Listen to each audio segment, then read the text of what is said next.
Dear Problema, hanga ako sa'yo dahil lahat ng pag-iwas at pagtataboy ay ginawa ko na. Pero nanatili ka pa rin sa tabi ko. Wow. Buti ka pa tumatagal at hindi nang iiwan kahit bad mood pa ako dahil sa'yo. Kaya lang, napapagod na talaga ako sa'yo.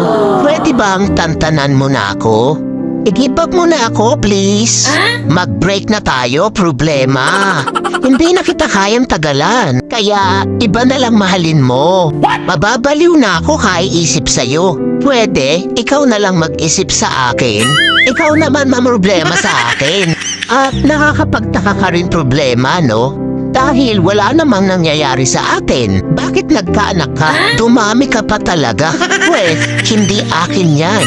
Nagawa mo rin pala talaga akong lokohin, ha? P.S. Huwag mo na ako sundan o hanapin pa. Wala akong pananagutan sa'yo. Nagmamahal. Stress.